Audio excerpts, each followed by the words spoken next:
कल एक film release हुई है जिसके कॉमेडियन भी नरेंद्र मोदी हैं, सिंदूर के सौदागर। अभी भी वो खूंखार दरिंदे आतंकवादी जिन्होंने हमारी बहनों के सिंदूर पहलगाम में उजाड़े, वो पकड़े नहीं गए।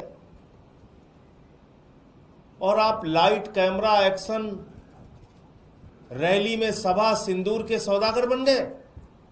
फिल्म रिलीज कर दी आपने।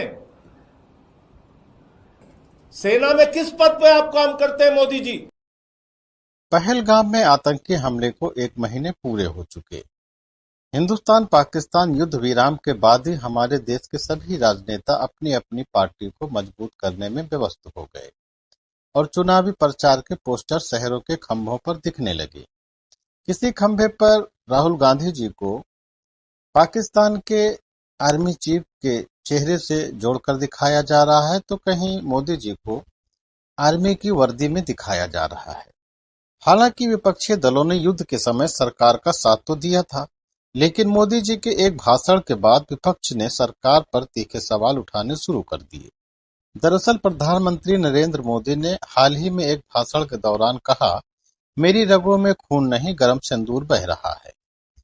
मोदी जी के इस बयान के बाद विपक्षी दल, खासकर आम आदमी पार्टी और कांग्रेस ने भाजपा पर निशाना साधना शुरू कर दिया। आम आदमी पार्टी के वरिष्ठ नेता संजय सिंह ने प्रतिक्रिया देते हुए कहा, 2014 में मोदी जी ने टोक्यो में कहा था, मैं गुजराती हूं, मेरे खून में पैसा दौड़ता है। तब भी सवाल उठे थे। अब वही नेता कह रहा है कि उनकी नसों में गर्म सिंदूर बह रहा है। आखिर देश जानना चाहता है कि सच्चाई क्या है, खून, पैसा या सिंदूर। संजय सिंह ने सरकार से यह भी सवाल किया कि चुनावी माहौल में इस तरह के भावनात्मक और उग्र बयान किस उद्देश्य से दिए जा रहे हैं। उन्होंने कहा कि सेना और शहादत को राजनीतिक लाभ के लिए इस्तेमाल करना बेहद दुर्भाग्यपूर्ण है। बहुत अब पहले देखना यह है कि मोदी जी के इस बयानबाजी को जनता कैसे देखती है और इसका क्या असर आगामी चुनाव पर पड़ेगा, ये देखने वाली बात है। आइए देखते हैं संजय सिंह ने क्या कहा। चलो भाई, देखो अब मैं क्या करता हूँ। अभी मजा आएगा ना भिड़ो। सभी पत्रकार बंधुओं को नमस्कार। बहुत पहले एक फिल्म आई थी सौदागर, जिसमें हीरो थे दिलीप कुमार जी, राजकुमार जी, और बड़ी चर्चित फिल्म थी वो। कल एक फिल्म रिलीज हुई है जिसके हीरो भी नरेंद्र मोदी हैं, जिसके विलेन भी नरेंद्र मोदी हैं, जिसके कॉमेडियन भी नरेंद्र मोदी हैं, और उस फिल्म का नाम है सिंदूर के सौदागर। सिंदूर के सौदागर। प्रधानमंत्री जी ने कल कहा,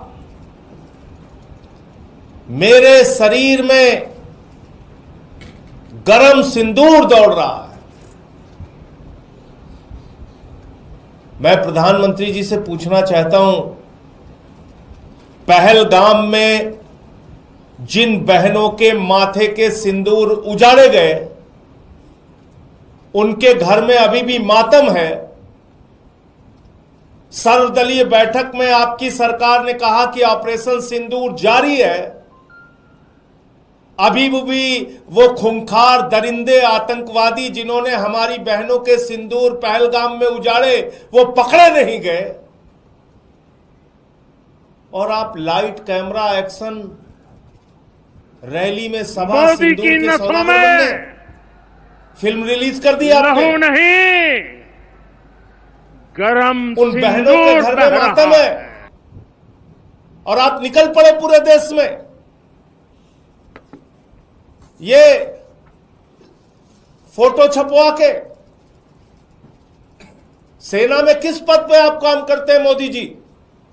आप कर्नल हैं, ब्रिगेडियर हैं, सेना के अध्यक्ष हैं, क्या हैं आप? खाली मार्केटिंग करने में लग गए। ये पोस्टर छपवा रहे हैं आपके लोग पूरे देश में।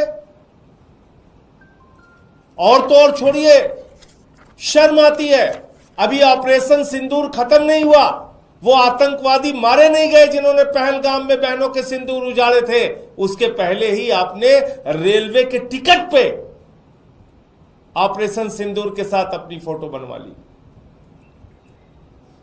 रेलवे के टिकट पे प्रचार करने लगे।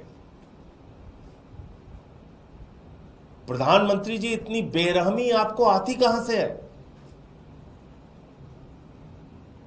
हर चीज में वोट का फायदा लेने की सोच आपके मन में आती कहां से है? और बड़ी अजीब हालत है इस पूरे घटनाक्रम को अगर हम लोग देखें। पहलगाम में 26 लोग मारे गए, बहनों के सिंदूर उजड़े माथे के। प्रधानमंत्री जी यात्रा छोड़ के आए, सर्वदलीय बैठक थी दूसरे दिन,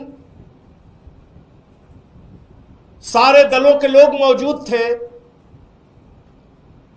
प्रधानमंत्री जी सर्वदलीय बैठक छोड़ के बिहार के चुनाव रैली संबोधित करने चले गए। फिर सर्वदलीय बैठक हुई ऑपरेशन सिंदूर के बाद। प्रधानमंत्री को बिहार की चुनाव रैली के लिए फुर्सत है, फिल्मी सितारों को मुंबई में संबोधित करने की फुर्सत है, केरला में उद्घाटन करने की फुर्सत है, वहां चुहलबाजी हंसी मजाक करने की फुर्सत है, आंध्र प्रदेश में उद्घाटन करने की फुर्सत है। लेकिन ऑपरेशन सिंदूर के बाद जो फिर से सर्वदलीय बैठक हुई, उसमें भी प्रधानमंत्री मौजूद नहीं रहते। और कल तो उन्होंने सारी सीमाएं पार कर दी। कल कहने लगे चुनावी रैली में, मेरे शरीर में गरम सिंदूर दौड़ रहा है। अभी ऑपरेशन सिंदूर खत्म नहीं हुआ। वो खूंखार दरिंदे आतंकवादी कहां हैं मोदी जी? पूरा देश आपसे पूछ रहा है, जिन्होंने पहलगाम में बहनों के सिंदूर उजाड़े। आप कह रहे हैं आपने सबको मिट्टी में मिला दिया। हमारी भारतीय सेना ने बहादुरी से 9 कैंप उजाड़े, 100 से ज्यादा आतंकवादियों को मारा, उनके सहयोगियों को मारा, पाकिस्तान के हमले का मुंहतोड़ जवाब दिया। ऐसे समय में जब हम पीओके पे कब्जा कर सकते थे, पाकिस्तान को बलूचिस्तान के नक्शे से मिटा सकते थे, बलूचिस्तान को अलग कर सकते थे, बांग्लादेश की तरह एक बलूचिस्तान अलग देश बना सकते थे, पीओके पे कब्जा कर सकते थे, ऐसे समय में आपने अमेरिका के राष्ट्रपति ट्रंप के कहने पर सीज फायर घोषित कर दिया, लड़ाई रोक दी आपने। और वो एक बार नहीं, 2 बार नहीं। कुछ अंधभक्त बीच में चिल्लाने लगे थे, अरे ट्रंप ने अपना बयान बदल दिया, बयान बदल दिया। अभी कल फिर उसने बयान दिया, 5 बार उसने बयान दिया कि व्यापार बंद करने की धमकी देकर मैंने भारत और पाकिस्तान के बीच की लड़ाई रुकवा दी। 5 बार उसने कहा ये। और आपकी घोषणा से पहले नरेंद्र मोदी जी, मैं फिर दोहरा रहा हूं, ये सीज फायर की घोषणा किसी और की नहीं, ये लड़ाई रोकने की घोषणा किसी और की नहीं, भारत के प्रधानमंत्री नरेंद्र मोदी की घोषणा है। विक्रम मिश्री जी के तो मुंह से कहलवाया गया, सिर्फ किसी को कोई कंफ्यूजन नहीं होना चाहिए। ये फैसले राजनीतिक नेतृत्व लेता है। तो ट्रंप के कहने पर व्यापार बंद करने की धमकी जो उसका दावा है, आपने सीज फायर कर दिया। अभी तक आपने उसकी बात का खंडन नहीं किया। क्या भारत के स्वाभिमान और सम्मान का, क्या भारत के संप्रभुता का, क्या भारत के गौरव का फैसला अब ट्रंप करेगा, अमेरिका का राष्ट्रपति करेगा? भारतीय सेना के भविष्य का फैसला अमेरिका के राष्ट्रपति ट्रंप करेंगे। और वो कह रहा है व्यापार बंद करने की धमकी दी, तो पाकिस्तान के साथ कौन सा उसका व्यापार है? जो भी व्यापार है वो हिंदुस्तान के साथ है। जिस देश में 144 करोड़ उपभोक्ता रहते हैं, उस देश के लोगों को डरना है क्या? जो दुनिया का सबसे बड़ा लोकतंत्र है उसे डरना चाहिए क्या व्यापार बंद करने की धमकी के नाम पे? जो दुनिया की 5वीं बड़ी अर्थव्यवस्था है उसको क्या व्यापार बंद करने की धमकी के नाम पे डरना चाहिए? इन बातों का आपने कोई जवाब नहीं दिया प्रधानमंत्री जी। हां, फिल्म रिलीज जरूर कर दिया, ऑपरेशन सिंदूर के पोस्टर जरूर लगवा दिए आपने पूरे देश में, आपकी पार्टी वाले प्रचार जरूर कर रहे हैं, आपको सेना का ब्रिगेडियर कर्नल, सेना अध्यक्ष पता नहीं क्या बना दिया है, चश्मा उस्मा पहन के टोपी लेके आप निकल पड़े हैं। अब पूरे देश में कह रहे हैं बहनों के सिंदूर उजड़ गए, बस एक वोट दे दो, सिंदूर के नाम पर इस बार एक वोट दे दो।